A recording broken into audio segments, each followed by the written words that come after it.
nevertheless. True blue. True blue indeed. Together we gather here to unite to continue the fight for freedoms and liberties that everyone deserves, no matter where in the world they call home. A dream that was shared 50 plus years ago that inspired the world. To reference the Reverend Dr. Martin Luther King Jr.'s Book of Faith, Proverbs 29, it says, where there is no vision, the people perish. And the people of the U.S. in this time and the hope of democracy and unity was certainly in peril. And perishing with every life that was taken and every inalienable right that was taken from Afro-Americans who only wanted equality. An equality that creates harmony. But we need to be honest with ourselves to accomplish that. Honesty on how Africans came to America. Honesty on how they were and how they are treated. Honesty on how we're going to leave this place we call home to our children with an America that is consistent with its anthem. Which is why I believe the UN has declared from the year 2014 to 2024 the International Decade of People of African Descent, citing the need to strengthen national, regional, and international cooperation in relation to the fulfillment of joy and economic, social, cultural, civic, and political rights of people of African descent and their full and equal participation in all aspects of society.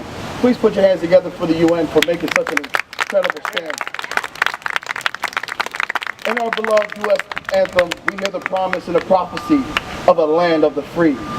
That took a step towards fruition when President Abraham Lincoln, of course, signed the Emancipation Proclamation. To Reverend Dr. Martin Luther King Jr. and so many other civil rights leaders heading the revolution for rights. Even after fighting in the First World War, and others, African American soldiers who risked and sacrificed their lives to defend democracy in their newfound home were still faced with discrimination, segregation, and racial violence. In his speech, Mr. King discussed that in this land of the free, he noticed that the Negro is still not free.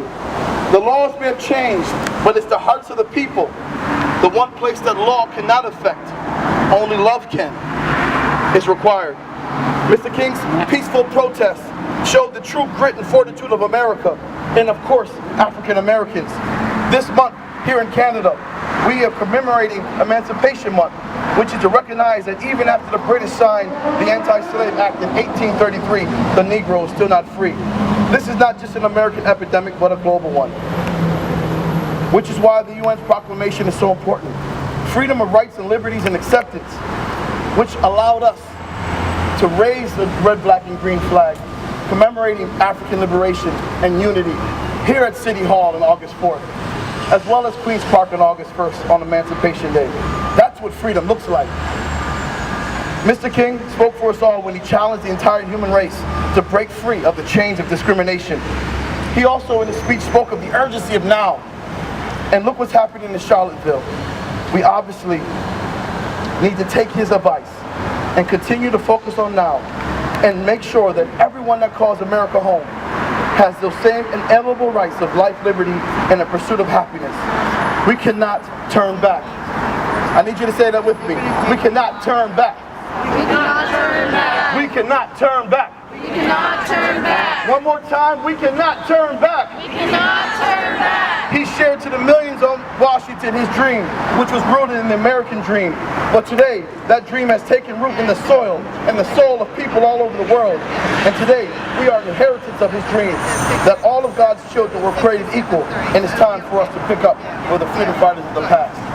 Thank you.